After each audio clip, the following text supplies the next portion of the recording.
نحمده ونصلي على رسوله الكريم اما بعد فاعوذ بالله من الشيطان الرجيم بسم الله الرحمن الرحيم ان قارون كان من قوم موسى فبغى عليهم وآتيناه من الكنوز ما إن مفاتحه لتنوء بالعصبة أولي القوة إذ قال له قومه لا تفرح إن الله لا يحب الفرحين وابتغ فيما آتاك الله الدار الآخرة ولا تنس نصيبك من الدنيا وأحسن كما أحسن الله إليك ولا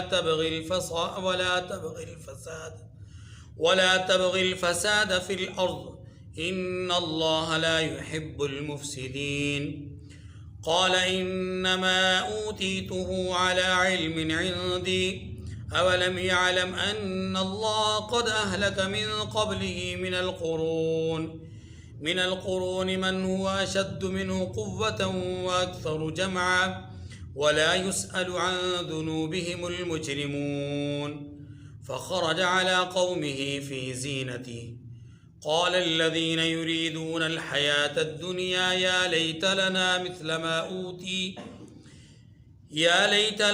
مثل ما أوتي قارون إنه لذو حظ عظيم وقال الذين أوتوا العلم ويلكم ثواب الله خير لمن آمن وعمل صالحا ولا يلقاها إلا الصابرون فخسفنا به وبداره الأرض فما كان له من فئة ينصرونه من دون الله وما كان من المنتصرين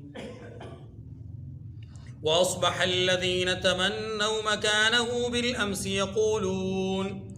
يقولون ويك أن الله يبسط الرزق لمن يشاء من عباده ويقدر لولا أمن الله علينا لخسف بنا ويكأنه لا يفلح الكافرون صدق اللہ العظیم۔ سورۃ القصص کی آیت نمبر 76 سے آیت نمبر 82 تک 7 آیات کریمہ آپ کے سامنے تلاوت ہوئیں۔ ان آیات کریمہ میں اللہ تبارک و تعالی نے ایک سرمایہ دار، ایک سیٹھ کا واقعہ بیان کیا ہے۔ سرمایہ دار کس کو کہتے ہیں؟ سرمایہ دار ہر اس شخص کو کہیں گے جو اپنے مال پر غرور کرتا ہو، اپنے مال کو اپنی محنت کا نتیجہ سمجھتا ہو، مال کو اپنے علم اور ہنر کا نتیجہ سمجھتا ہو، اس میں اللہ اور اس کے بندوں کا کوئی حق نہ سمجھتا ہو، ایسا آدمی سرمایہ دار کہلاتا ہے۔ قرآن مجید نے یہاں پر ایک ایسے ہی سرمایہ دار کا ذکر کیا ہے۔ مشرکین کو ان کے شرک کی تردید کرتے ہوئے، شرک کی قباحت سمجھاتے ہوئے، مشرکین کے سامنے شرک کی مذمت کرتے ہوئے اب یہ جو سرمایہ دار کا تذکرہ ہے، اس کی بنیادی وجہ کیا ہے؟ اس کی بنیادی وجہ ایک یہ ہے کہ اللہ تبارک و تعالی اہل مکہ کو یہ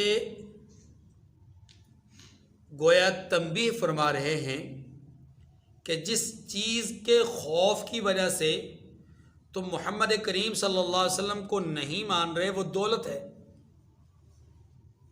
تو تمہاری دولت تو ہے ہی کچھ نہیں۔ تم سے پہلے ایسے لوگ بھی گزرے ہیں جو شخصی اعتبار سے، قومی اعتبار سے نہیں، شخصی اعتبار سے، بحیثیت قوم نہیں، بحیثیت فرد بہت مالدار رہے ہیں،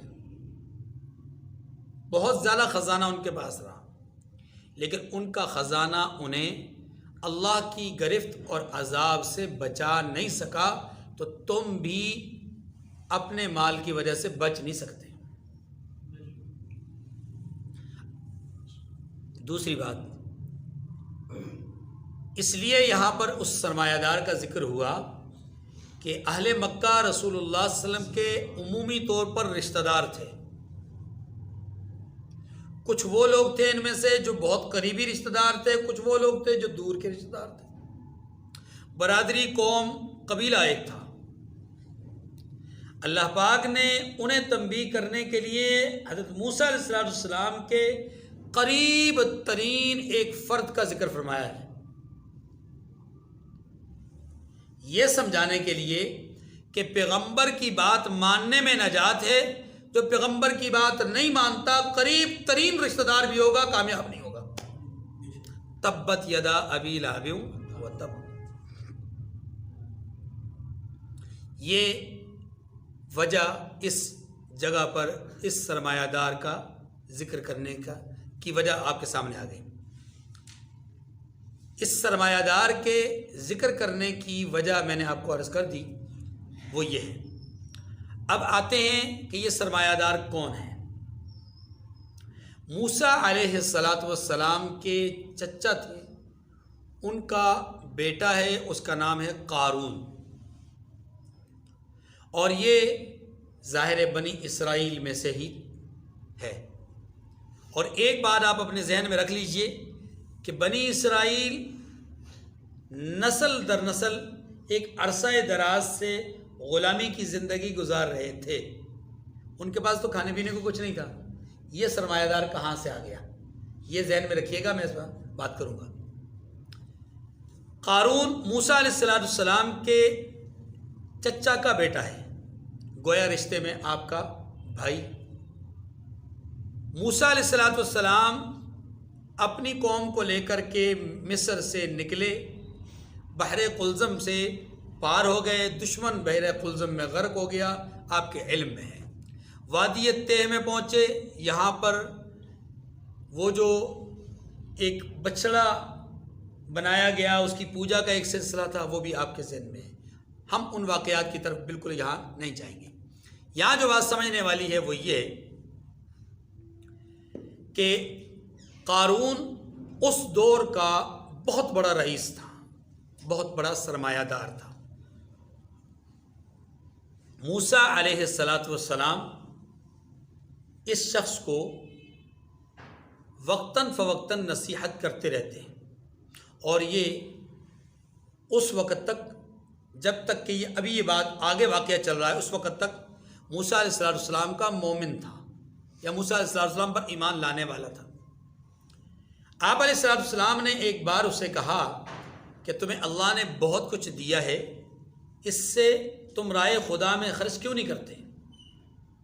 پھر بہت سارے لوگوں نے بھی وقتاً فوقتاً قارون کو اسی بات کی طرف توجہ دلائی، اللہ تمہیں بڑا خزانہ دے چکے ہیں، اللہ نے تم پر بڑا احسان کیا ہے، اللہ کی تم پر بڑی نعمتیں ہیں، تم ان نعمتوں کا شکریہ ادا کرو، تم بھی لوگوں پر احسان کرو، وغیرہ وغیرہ۔ یہ بات یہاں روک لیجئے۔ جب یہ وادی تہ میں پہنچے تو وہاں پر ایک تقسیم کار مناصب اور عہدوں کے اعتبار سے کچھ حضرات نے یوں لکھی ہے، جیسے تفسیر خازن وغیرہ میں لکھا ہوا ہے کہ حضرت موسیٰ علیہ السلام نے اس وادی میں پہنچنے کے بعد جو قربانی کا عمل تھا، قربانی کے جو جانور تھے، ان کی ذمہ داری حضرت ہارون کے ذمہ لگا دی۔ اس زمانے میں جو قربانیاں ہوتی تھیں وہ ہمارے زمانے کی طرح نہیں ہوتی تھی کہ ذبح کیا، ذبح کر کے اس کو تقسیم کر دیا، کھلا دیا، پلا دیا، کہیں صدقہ کر دیا۔ اس زمانے میں جو قربانی ہوتی تھی اس کا طریقہ کار یہ ہوتا تھا کہ جو جانور یا جو چیز قربانی کے لیے پیش کی جاتی تھی وہ ایک مخصوص مقام پر جا کر رکھ دی جاتی، اگر وہ عند اللہ قبول ہوتی تو اچک لی جاتی، آگ آتی اس کو آ کر کے راکھ بنا دیتی تو سمجھا جاتا تھا کہ یہ قربانی قبول ہو گئی، اور اگر وہ قربانی اللہ کے ہاں قابل قبول نہ ہوتی تو اسے آگ آ کر کے جلاتی نہیں تھی، وہ ویسے پڑی رہتی۔ یہ جو قربانی کے جانور تھے، یہ اشیاء تھیں، ان کی ذمہ داری موسیٰ علیہ السلام نے اپنے برادر کبیر حضرت ہارون کے ذمہ لگا دی کہ اے بھائی آج سے بنی اسرائیل کی قربانیوں کی ذمہ داری آپ کے پاس ہے.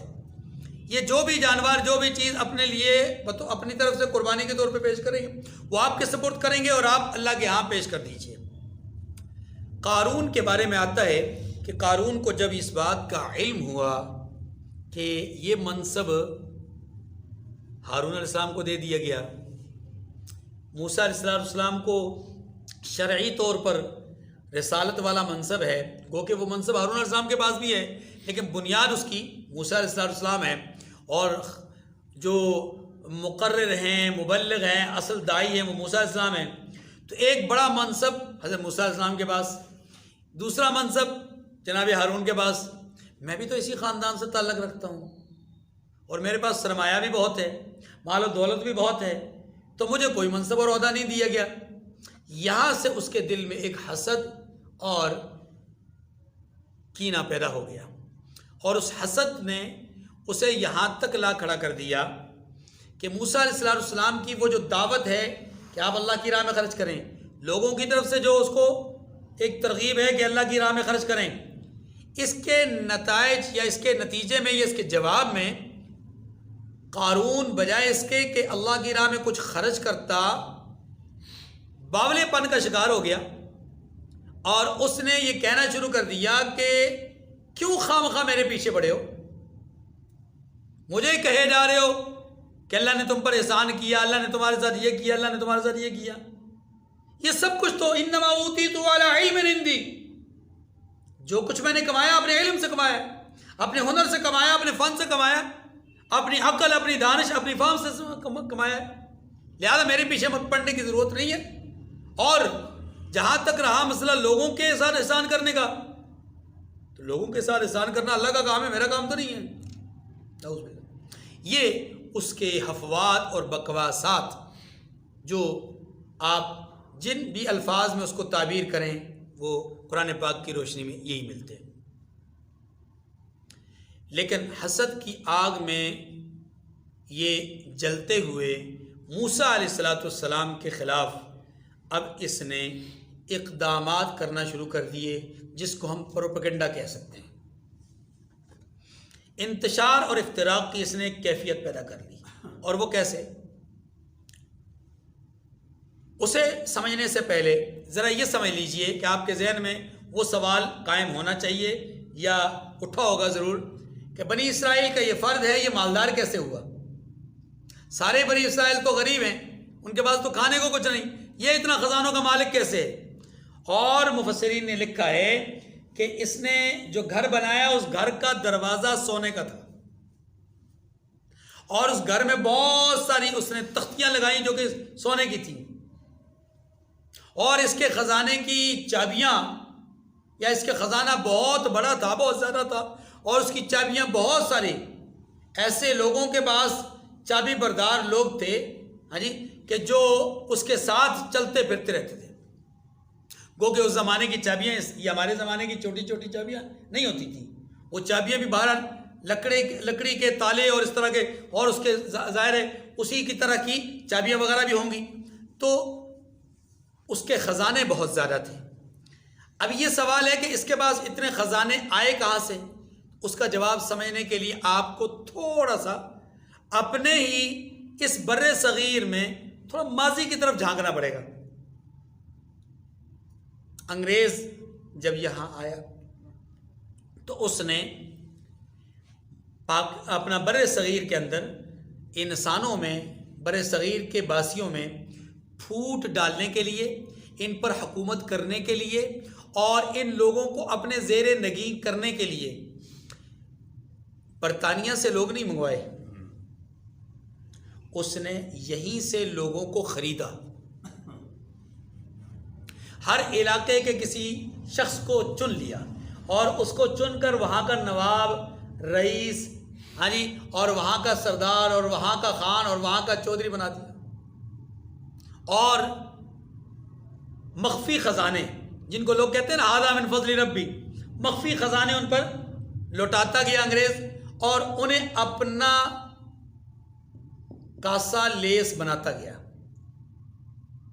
جولی چوک جس کو کہتے ہیں، ہاں جی، انہیں اپنا ماتحت کرتا گیا، اور نتیجہ یہ ہوا کہ اس نے ہر علاقے میں اپنے ایسے وفادار تیار کر لیے کہ جس علاقے میں جو انتشار وہ چاہتا تھا وہ آسانی سے کروا لیتا تھا ان وفاداروں کے ذریعے سے۔ اور وہی وفادار جو اس زمانے کے انگریز کے وفادار تھے، وہ ان کی نسلیں بعد کو گورے انگریز کے جانے کے بعد ہم پر کالے انگریز بن کر کے حکمرانی کر رہے ہیں۔ اتنا اگر آپ سمجھ گئے، اس سے زیادہ وضاحت کرنے کی ضرورت محسوس نہیں ہوگی۔ بنی اسرائیل میں فرعون اصل میں بادشاہ تھا۔ بنی اسرائیل کے اندر یہ جو آدمی قارون ہے نا، قارون، یہ مالدار کیسے ہوا اس کو ذرا سمجھیے۔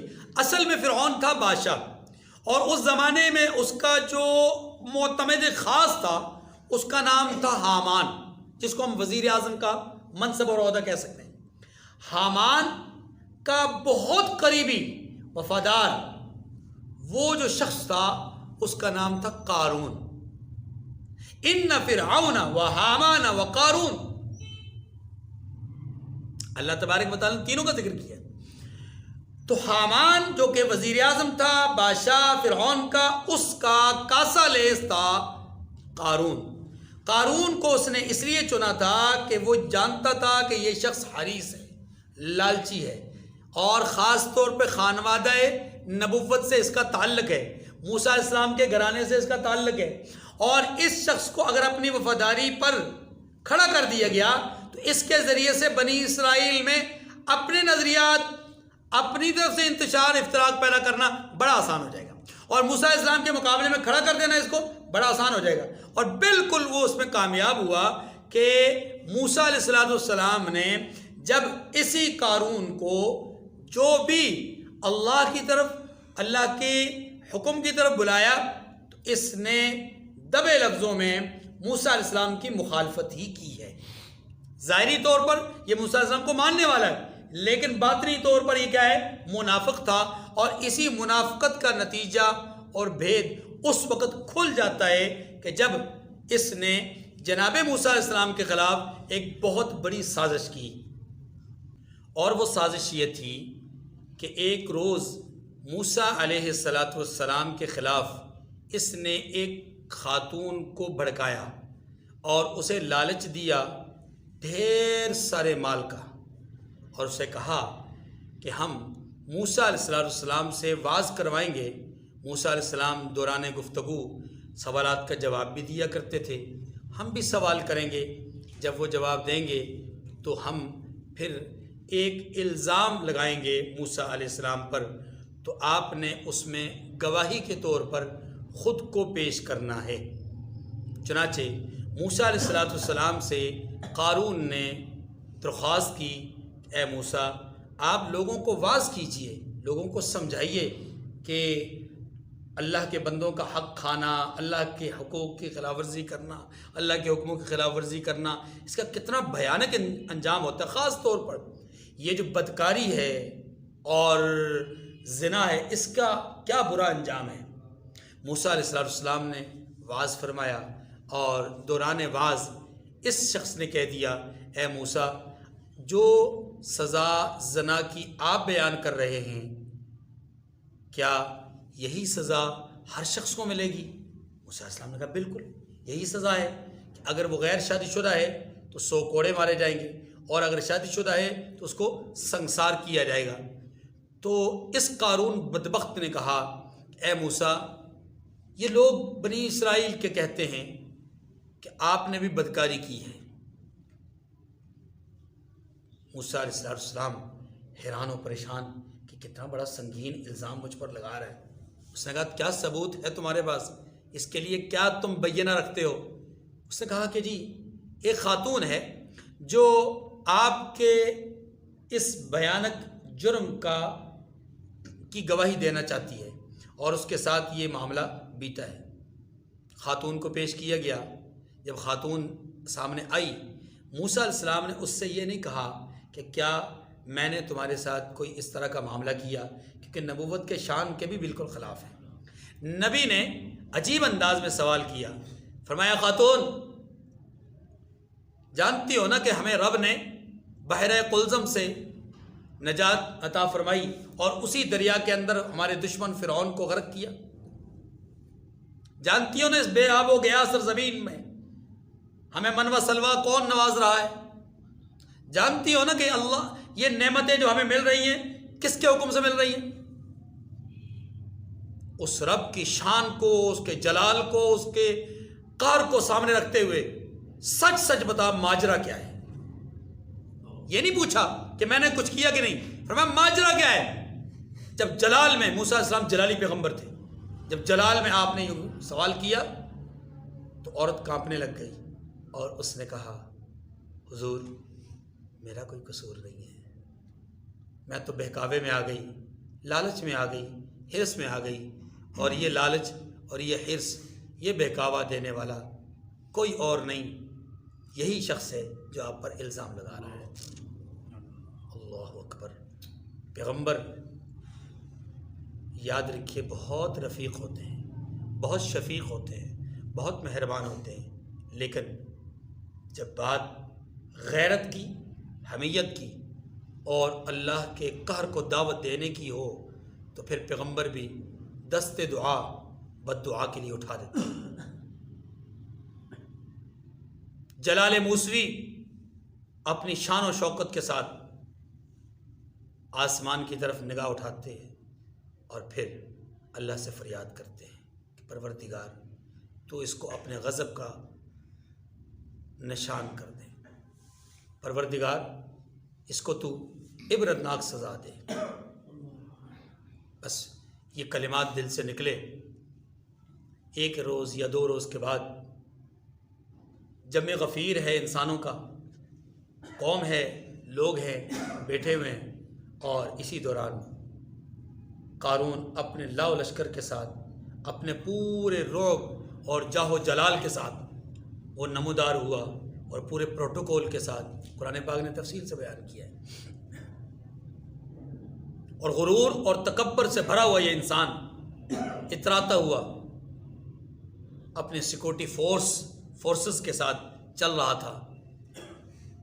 موسیٰ علیہ السلام کی وہ جو بد دعا ہے، اب اس کی قبولیت کا وقت آ گیا. موسیٰ علیہ السلام بھی روایت میں آتا ہے کہ قریب ہی تھے اور وہ دیکھ رہے تھے. موسیٰ علیہ السلام نے دل ہی دل میں پکار کر کہا پروردگار اسے زمین میں دھسا دے. بس قارون آہستہ آہستہ زمین میں دھنسنا شروع ہوا. یہ اکیلا قارون دھنس رہا تھا، کچھ حصہ اس کا زمین میں جب دھنسنا شروع ہوا تو فوری طور پر اس نے وہیں سے پکارنا شروع کیا، اے موسیٰ، اے میرے چچا زاد بھائی، تمہیں میری رشتہ داری کا واسطہ، تمہیں میری عزیز داری کا واسطہ، تمہیں میری پروری کا واسطہ، ہاں جی قرابت داری کا واسطہ، دعا کرو، فریاد کرو، میں اس مصیبت سے نکل جاؤں. میں کسی قسم کی آئندہ کوئی بھی بدخواہی نہیں کروں گا. لیکن موسیٰ علیہ السلام نے مزید دعا کی کہ پروردگار اسے مزید دھسا دیا جائے. چنانچہ وہ مزید دھستا گیا. جب آدھے سے زیادہ وجود اس کا زمین میں دھسنا شروع ہوا تو وہ جو اس کے ساتھ چلنے والے لوگ تھے ان میں سے صرف 2 ہی لوگ باقی رہ گئے، باقی سارے لوگ موسیٰ علیہ السلام کے طرف چلے گئے. 2 لوگ انہوں نے کہا کہ لوگوں یہ جو موسیٰ نے بد دعا کی ہے نا، یہ صرف اس لیے کہ قارون کا خزانہ پانا چاہتا ہے. عقل پر آنکھوں پر پردہ اور پٹی بن چکی تھی اور آخرت سے بے خبر ہو کر کے انہوں نے یہ جملہ کہہ دیا. اللہ کے پیغمبر موسیٰ علیہ السلام نے فرمایا کہ اللہ قارون کے خزانے کو بھی دفنا دے.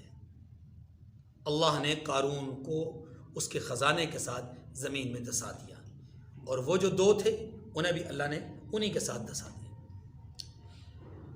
جب یہ لاؤ لشکر کے ساتھ آیا تھا تو بہت سارے لوگ جو دنیا کے حریص تھے، جن کے سامنے یہ پروٹوکول بڑی اہمیت کا حامل تھا، انہوں نے کہنا شروع کیا یا لیت لنا مثل ما اوتی قارون، کاش کہ ہمیں بھی ایسا خزانہ مل جائے، ہمیں بھی یہ دولت مل جائے، ہم بھی دولت کی اس ریل پیل میں گھوم پھر سکیں، ہمارے پاس بھی عیش و عشرت ہو. تو وہاں جو صاحبان علم تھے، جو آخرت کی فکر رکھتے تھے، جو اللہ کی آزمائش اور امتحان سے کسی درجے میں واقف اور جو ہے وہ علم رکھتے تھے، انہوں نے فوری طور پہ تنبیہ کی کہ نہیں، اللہ سے یہ کچھ نہیں مانگنا چاہیے، معلوم نہیں کہ اس میں خیر ہے یا شر ہے، پتہ نہیں کہ اللہ نے اس کا کس درجے میں امتحان لینا ہے، اس لیے ایسی کوئی بات نہیں سوچنی چاہیے۔ بس یہ جملے ابھی وہ کہہ ہی رہے تھے کہ وہ زمین میں دھنسنا شروع ہوا۔ وہ جو حرص اور لالچ میں مبتلا تھے، جنہوں نے کچھ دیر پہلے جملے کہے تھے، انہوں نے بھی توبہ طائب کی کہ پروردگار ہمیں ایسا خزانہ نہیں چاہیے جس خزانے کی وجہ سے تیری ناراضگی کا سامنا کرنا پڑے۔ تو یہ آیات کریمہ ہے، دیکھیے، ان قارون کان من قوم موسیٰ فبغى علیہم، قارون موسیٰ کی قوم میں سے تھا اور ان پر ظلم کرتا تھا۔ کس پر؟ قوم موسیٰ پر، قوم موسیٰ پر ظلم کرتا تھا۔ کیا ظلم تھا جی؟ میں نے عرض کیا تھا کہ یہ حامان کا کاسا لیس تھا، اور حامان بڑے بڑے پروجیکٹس اس کو دیا کرتا تھا، اور یہ بدبخت ان تمام تر جو ٹھیکے ہوتے تھے یا پروجیکٹس، ان کے حوالے سے جو محنت مزدوری کرواتا تھا وہ بنی اسرائیل کے لوگوں سے کرواتا تھا، معمولی سی اجرت ان کو دیتا اور سارا مال خود کھا جاتا تھا۔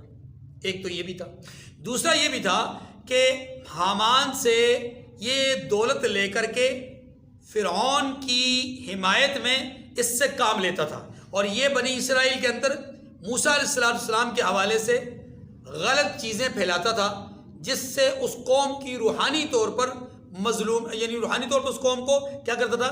ظلم کا شکار کرتا تھا۔ اللہ تعالیٰ نے ان ساری چیزوں کی طرف اشارہ کیا اس ایک جملے میں، فَبَغَى عَلَيْهِمْ، یہ اس قوم پر ظلم کیا کرتا تھا۔ وَآتَيْنَاهُ مِنَ الْكُنُوزِ مَا إِنَّ مَفَاتِحَهُ لَتَنُوءُ بِالْعُصْبَةِ أُولِي الْقُوَّةِ، اور ہم نے اس کو اتنے خزانے دیے تھے کہ ان کی کنجیاں ایک طاقتور جماعت کو اٹھانی مشکل ہوتی۔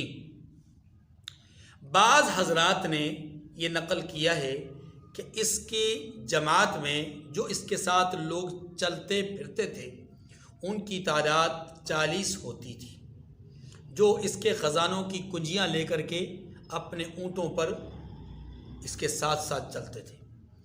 جب اس نے الزام لگایا تھا موسیٰ علیہ السلام پر، اس وقت تک اس کے ساتھ ایک کافی بڑی تعداد، اس کی بڑی جماعت تھی۔ یہ گویا کہ ایک اپوزیشن پارٹی آپ اس کو کہہ لیں۔ لیکن جب موسیٰ علیہ السلام پر الزام لگا تو اس وقت موسیٰ علیہ السلام نے ایک بات یہ بھی کہی تھی، ایک تو فریاد کی اللہ سے، دوسرا لوگوں سے خطاب کر کے کہا کہ لوگوں، جو قارون کے ساتھ رہنا چاہتے ہیں وہ قارون کے ساتھ رہیں، جو ہماری طرف آنا چاہتے ہیں وہ ہماری طرف آ جائیں۔ تو اس وقت اس کی جماعت کے سارے لوگ اسے چھوڑ کر کے موسیٰ علیہ السلام کی طرف آ گئے تھے، سوائے 2 بدبختوں کے جن کا میں نے ذکر کیا۔ تو اللہ تعالیٰ نے اس کو بہت زیادہ خزانے دیے، اور ان خزانوں کی چابیاں اٹھانے کے لیے ایک طاقتور جماعت درکار تھی، جیسا کہ میں نے عرض کیا 40 لوگ بعض لوگوں نے ذکر کیے ہیں، بعض نے 10 سے زیادہ ذکر کیے، بہرحال بڑی ایک تعداد تھی جو ان کی کنجیاں اٹھایا کرتی تھی۔ اب یہ کنجیاں کس طرح کی تھیں؟ واللہ عالم۔ اذ قال له قومه لا تفرح ان اللہ لا يحب الفرحین، جب اس سے اس کی قوم نے کہا کہ اتراؤ مت، کہ اللہ اترانے والوں کو پسند نہیں کرتا۔ دیکھیے، غرور اور تکبر یہ وہ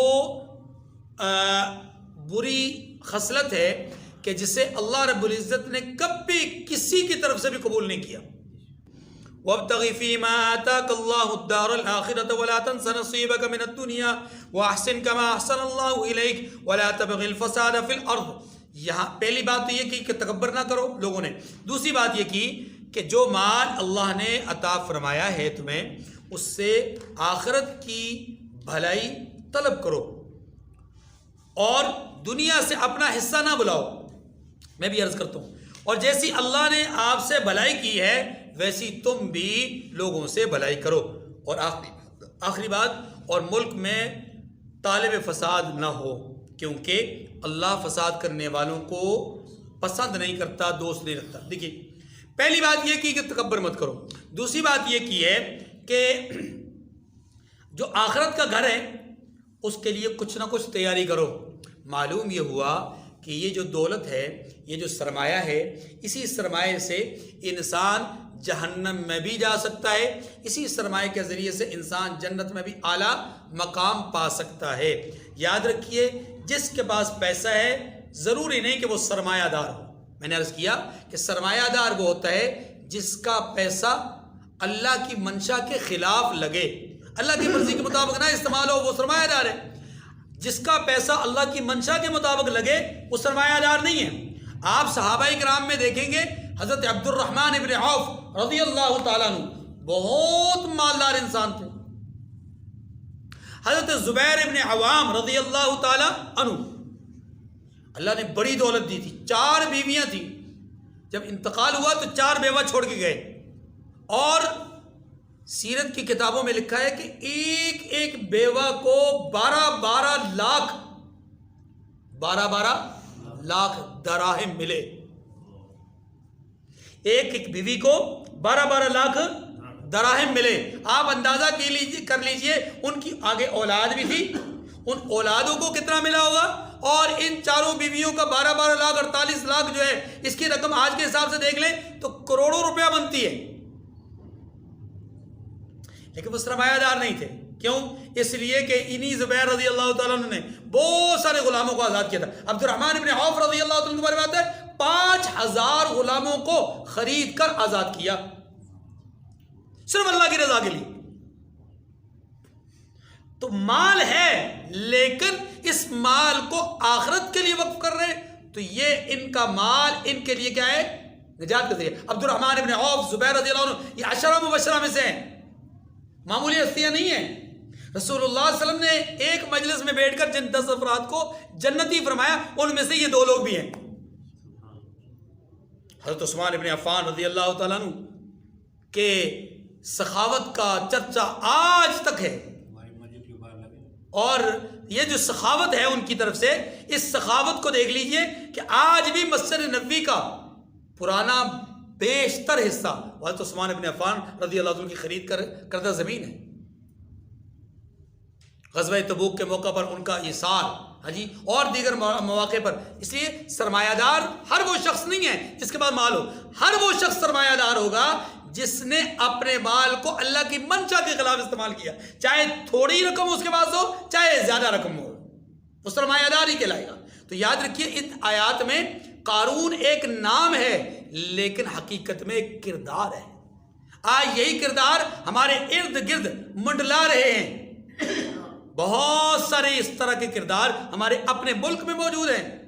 تو پہلی بات یہ کی کہ اتراؤ مت، دوسری بات یہ کی کہ اپنے اس مال سے آخرت بناؤ، اور تیسری بات کیا کی کہ اپنی دنیا کو مت بھولو۔ کیا مانا؟ اس جملے کا مطلب سمجھیے۔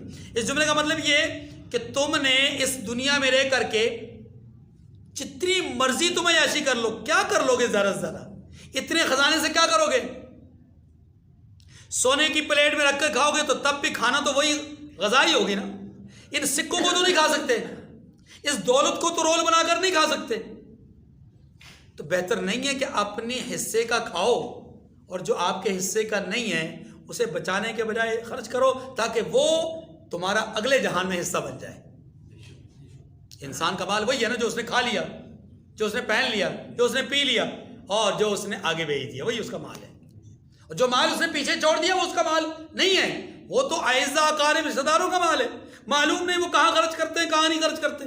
چوتھی بات کہ جس طرح اللہ نے تیرے ساتھ بھلائی کا معاملہ کیا ہے تو بھی لوگوں کے ساتھ بھلائی کا معاملہ کر۔ وَأَحْسِن كَمَا أَحْسَنَ اللَّهُ، جیسے اللہ نے تیرے ساتھ احسان کیا تو بھی لوگوں کے ساتھ احسان کر۔ یہ وہ جملہ تھا جس جملے پر وہ بفر گیا کہ یہ تو سب کچھ میں نے اپنے ہاتھ سے کمایا ہوا، اپنی محنت سے کمایا، اور تم کہتے ہو اللہ کا احسان ہے۔ اگر اللہ کا احسان ہے تو تمہارے اوپر کیوں نہیں؟ ان جملوں کو مد نظر رکھ کر کے قوم نے پھر 5ویں بات کی، وَلَا تَبْغِ الْفَسَادَ فِي الْأَرْضِ، زمین میں فساد مت پھیلا۔ یہ فساد پھیلانا کیا ہے؟ ایک تو تکبر کر رہا ہے، غرور کر رہا ہے، یہ بھی فساد ہے، اور ویسے ہی اپنی دولت کی نمائش کر رہا ہے، یہ بھی فساد ہے۔ دیکھیے یاد رکھیے آج کے اس دور میں لوگوں میں چوری چکاری غلط کاری کے اثرات کیوں پیدا ہو رہے؟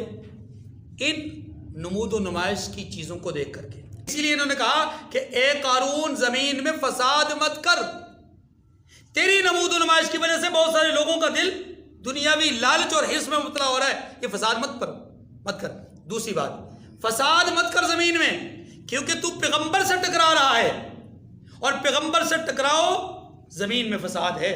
اللہ والوں سے ٹکراؤ کرنا کیا ہے؟ زمین میں فساد. اس لیے اللہ والوں سے مت ٹکرا. اللہ فساد کرنے والوں کو پسند نہیں کرتے. آگے قال انما اوتیتہ علی علم عندی، کہنے لگا کہ یہ مال مجھے میری دانش یعنی میرے علم سے ملا ہے. موسیٰ علیہ السلام نے اس سے کہا تھا کہ اے قارون اپنے مال کا چوتھائی حصہ اللہ کی راہ میں خرچ کر. چوتھائی حصہ تو بہت زیادہ ہے. چلے اے موسیٰ میں آپ کے کہنے پر ایسا کرتا ہوں کہ اپنے مال کا 1000واں حصہ، اپنے مال کا 1000واں حصہ اللہ کی راہ میں خرچ کروں گا. موسیٰ علیہ السلام نے اس کو بھی قبول کر لیا. ٹھیک ہے. اچھا جب یہ بات ہو گئی نا تو موسیٰ علیہ السلام اس کے پاس سے اٹھ کر آئے تو یہ بدبخت اپنے جھتے کے پاس گیا، کہنے لگا دیکھو پہلے تو موسیٰ اور ہارون نے نبوت کا دعویٰ کیا اور ہم پر نبی بن کر کے بیٹھ گئے، اور اب یہ ہم سے ہمارا مال بھی چھیننا چاہتے ہیں. کسی بہانے، زکوٰۃ کے بہانے ہم سے مال بھی لینا چاہتے ہیں. اس لیے اپنے مال کو ان پر خرچ مت کرنا، ان کی مرضی سے مت خرچ کرنا. چنانچہ اس نے مال خرچ کرنے سے انکار کر دیا. ورنہ یاد رکھیے ہماری اس امت میں اللہ رب العزت نے زکوٰۃ سالانہ طور پہ کتنی مقرر کی ہے جی؟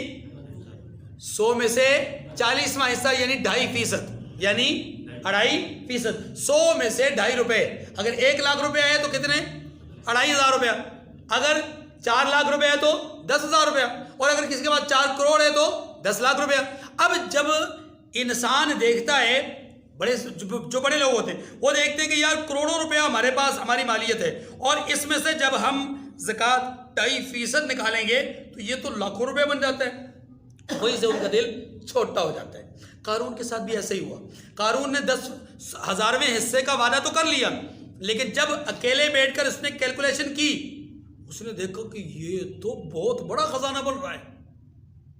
اس نے فوری طور پہ ذہن میں اس کے شیطان نے وار کیا. اس نے کہا یہ تو موسیٰ علیہ السلام مال خود جمع کرنے کے چکر میں اتنا بڑا تم پر جو ہے وہ دعویٰ کر رہے ہیں کہ تم اللہ کی راہ میں اتنا خرچ کرو، تو وہ اللہ کی راہ میں نہیں ہے. اور اس کے لیے قربانی کے لیے انہوں نے مقرر بھی کس کو کیا؟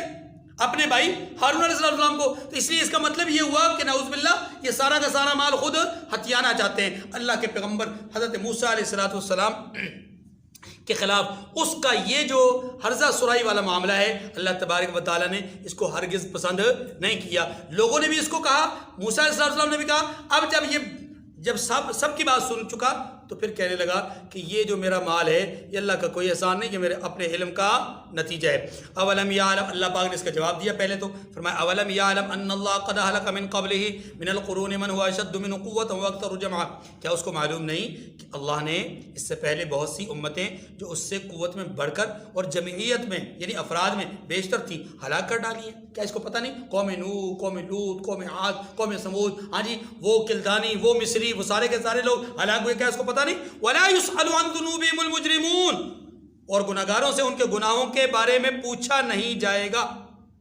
گناہگاروں سے ان کے گناہوں کے بارے میں پوچھا نہیں جائے گا. فَخَرَجَ عَلَىٰ قَوْمِهِ فِي زِينَتِهِ، اب اس کے لاؤ لشکر کی تذکرہ ہو رہا ہے اور اس کی ٹیپ ٹاپ کا تذکرہ ہو رہا ہے. فرمایا کہ ایک روز قارون اپنی پوری آرائش کے ساتھ، ٹھاٹ باٹ کے ساتھ اپنی قوم کے سامنے نکلا. قال الذين يريدون الحیات الدنیا یا لیت لنا مثل ما اوتی قارون انه لذو حظ عظیم، جو لوگ دنیا کی زندگی کے طالب تھے کہنے لگے جیسا مال و متاع قارون کو ملا ہے کاش ایسا ہی ہمیں بھی ملے، وہ تو بڑا ہی صاحب نصیب آدمی ہے، پر یہ بڑا قسمت والا آدمی ہے. بہت جو صاحبان علم ہے نا، دیکھیے ہر دور میں اللہ والے جو ہوتے ہیں وہ ہر وقت ہر لمحہ نصیحت کا پہلو ضرور سامنے رکھتے ہیں. کوئی موقع نصیحت کا چھوڑتے. یہاں پر بھی انہوں نے دیکھا کہ یہ لوگ گمراہ ہو رہے ہیں، فوری طور پہ کہا وقال الذين اوتوا العلم ويلكم ثواب الله خير لمن آمن وعمل صالحا ولا يلقى الا الصابرون. اور جن لوگوں کو علم دیا گیا تھا، اس علم سے مراد کیا ہے؟ فزکس، کیمسٹری، ریاضی نہیں. اس علم سے مراد تورات کا علم، اس علم سے مراد روحانی علم، اس علم سے مراد اللہ کی معرفت. یعنی جن لوگوں کو اللہ کی معرفت حاصل تھی وہ کہنے لگے کہ تم پر افسوس، کیسی تمنا کر رہے ہو، مومنوں اور نیکوکاروں کے لیے اللہ کے ہاں جو ثواب ہے وہ کیا ہے؟ اس سے کہیں زیادہ بہتر ہے۔ مومنوں اور ایمان والوں اعمال صالحہ کرنے والوں کے لیے اللہ کے ہاں جو اجر ہے وہ کیا ہے؟ اس سے جو قارون کے پاس ہے اس سے کہیں زیادہ بہتر ہے۔ وَلَا يُلَقَّىٰ إِلَّا الصَّابِرُونَ، اور وہ صرف صبر کرنے والوں کو ہی ملے گا۔ وہ اجر کس کو ملے گا؟ وہ صرف صبر کرنے والوں کو۔ فَخَسَفْنَا بِهِ وَبِدَارِهِ الْأَرْضِ، بس ہم نے قارون کو اور اس کے گھر کو زمین میں دھسا دیا۔ قارون جب دھس رہا تھا تو میں نے عرض کیا ان دو لوگوں نے الزام لگایا کہ موسیٰ علیہ السلام اس کا پورا خزانہ لینے کے لیے کر رہے ہیں۔ اللہ کے پیغمبر نے دعا کی کہ پروردگار اس کے خزانے کو بھی دفنا دے۔ خزانہ بھی دفن ہو گیا، وہ بدبخت بھی دفن ہو گئے۔ فما کان له من فئة ينصرونه من دون اللہ، ابھی کچھ دیر پہلے لاؤ لشکر کے ساتھ آ رہا تھا، ٹھاٹ باٹ کے ساتھ آ رہا تھا۔ اللہ کیا فرماتے ہیں؟ فما کان له من فئة ينصرونه من دون اللہ، تو اللہ کے سوا کوئی جماعت اس کی مددگار نہ ہو سکی۔ وما كان من المنتصرین، اور نہ وہ بدلہ لے سکا۔ واصبح الذين تمنوا مكانه بالامس يقولون ويكان الله يبسط الرزق لمن يشاء من عباده ويقدر، اور وہ لوگ جو کل اس کے رتبے کی تمنا کرتے تھے، کل سے مراد تھوڑی دیر پہلے یا کچھ لمحات پہلے یا کچھ دن پہلے، یعنی جو پہلے اس کی تمنا کیا کرتے تھے، صبح کو کہنے لگے ہائے شامت، یعنی ہائے افسوس، اللہ ہی تو اپنے بندوں میں سے جس کے لیے چاہتا ہے رزق فراخ کر دیتا ہے، ہاں، اور جس کے لیے چاہتا ہے تنگ کر دیتا ہے۔ لولا امن اللہ علینا لخسف بنا، اگر اللہ ہم پر احسان نہ کرتا تو ہمیں بھی دسا دیتا۔ یعنی ہمارا جملہ بھی کوئی معمولی جملہ، دیکھیں قارون جیسا بننے کی تمنا کرنے کا مطلب قارون ہی بننا ہے نا، تو اللہ نے ہم پر فضل کیا، ہمیں نہیں دسایا تو اللہ کا فضل ہے۔ وہی کأنہ لا یفلح الکافرون، ہائے خرابی، بدبختی، ہاں، کافر نجات نہیں پا سکتے۔ اس آیات کریمہ سے ہمیں ایک بہت بڑا سبق ملتا ہے، اور وہ سبق یہ ہے کہ اللہ رب العزت کی منشا، اس کی مرضی کے مطابق اپنے مال کو، اپنی جان کو کھپانا، اپنی صلاحیتوں کو کھپانا، یہی اسوہ پیغمبری ہے، یہی اللہ والوں کا اسوہ ہے، یہی نیک لوگوں کا طرز زندگی ہے۔ اور جو لوگ اس طریقے کو نہیں اپناتے وہ لوگ شیوہ قارونی پہ چلتے ہیں، ہاں، طرز حامانی ان کے اندر پائی جاتی ہے، اور فرعونی اور نمرودی زندگی کے وہ خواستگار ہوتے ہیں۔ اللہ تعالی ہم سب کو شیطان اور شیطان کے حواریین سے بچائے، اور اپنے بندوں کے ساتھ دنیا میں بھی اور آخرت میں بھی جو ہے وہ ساتھی بنائے۔ وآخر دعوانا الحمدللہ رب العالمین۔